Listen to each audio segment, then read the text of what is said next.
Atlantic salmon. Atlantic salmon is native to the cold rivers of northern Europe and the northeastern coast of North America. For thousands of years, it was one of the most abundant fish in rivers from Norway to Portugal. The flesh is pale pink, mild, and fatty enough to take equally well to smoking, curing, grilling, and poaching. French cuisine adopted it as a centerpiece fish as early as the 17th century. Wild populations collapsed by the 20th century due to dams and river pollution. Norwegian farmers solved the supply problem in the 1970s with open-net sea cage aquaculture. Today, virtually all Atlantic salmon on the market is farmed. Norway and Chile together produce over 70% of global supply. The farmed version now outnumbers wild Atlantic salmon in the ocean by an estimated 50-to-1. Chinook salmon. Chinook is the largest Pacific salmon species. Indigenous peoples of the Pacific Northwest called it king because it arrived first in the seasonal runs. It was the largest fish, and it carried more fat than anything else in the water.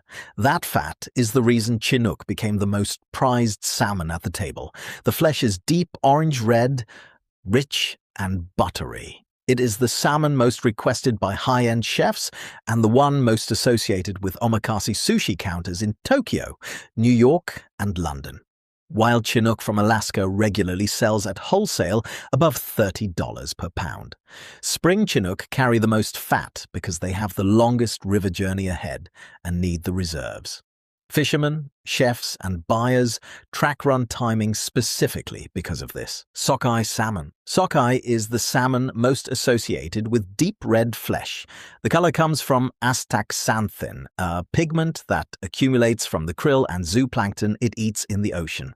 No other salmon species concentrates it as intensely. The name is a corruption of Sockeye from the Halkomelem language of the indigenous peoples of the Fraser River region in British Columbia. The flavor is pronounced and firm, stronger than Atlantic, leaner than Chinook. It is the preferred species for grilling and roasting. In Japan, it is used for shiozak, a traditional salted salmon eaten at breakfast, because the flavor survives the salt cure without becoming too rich. Bristol Bay in Alaska supports the largest sockeye run remaining on Earth, with 40 to 60 million fish returning annually. Pink salmon. Pink salmon is the smallest Pacific salmon species and the most commercially harvested fish in the world by volume, accounting for roughly 40% of the global wild salmon catch.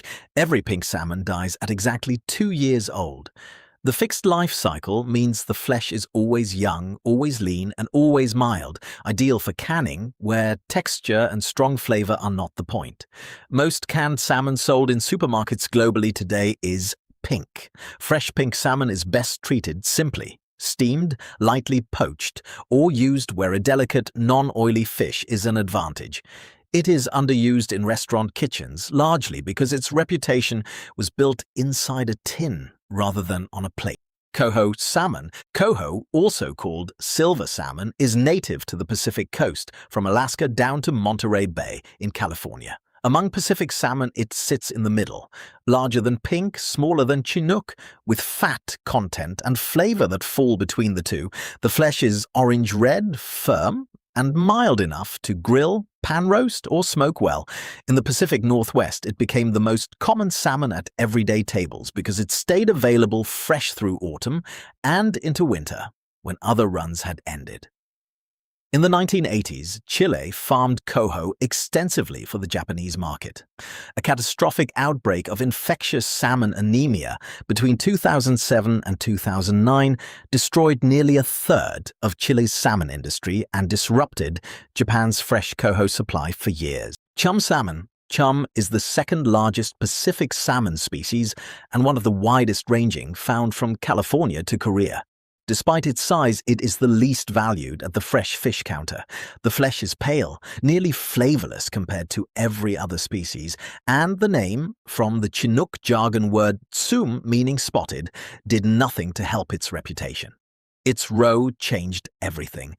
Chum produces the largest eggs of any Pacific salmon, and they cure into ikura, the large orange salmon roe central to Japanese cuisine. A fish worth very little fresh could be worth significantly more once the roe was extracted and exported to Japan. Masu salmon. Masu salmon is the only Pacific salmon species native exclusively to Asia, ranging along the coasts of Japan, Korea, and the Russian Far East. In Japan, it is called sakura masu, cherry salmon, because it returns to rivers during cherry blossom season. The timing gave it cultural significance beyond its culinary one, appearing in classical Japanese poetry as a symbol of spring. The flesh is delicate, lightly colored, and low in fat. Japanese cuisine treats it with restraint, eaten as sashimi, lightly grilled as shioyaki, or fermented with rice and vegetables into izushi in Hokkaido. Masu is not farmed at commercial scale. The entire supply comes from wild rivers, and in Japan its fishing is tightly regulated. Steelhead is a rainbow trout that goes to sea. Genetically, it is identical to the rainbow trout raised in fish farms worldwide. The difference is behavior. Some migrate to the Pacific Ocean, spend 1 to 3 years feeding there, and return to spawn. Those fish are called steelhead.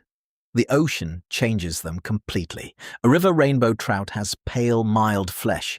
A returning steelhead has flesh that is deep pink, rich in fat, and indistinguishable in flavor from salmon, because it ate the same krill and small fish that build fat in salmon. The U.S. Food and Drug Administration ruled in 1988 the steelhead could be labeled and sold as salmon in commercial markets. It has been marketed as ocean trout or salmon trout ever since.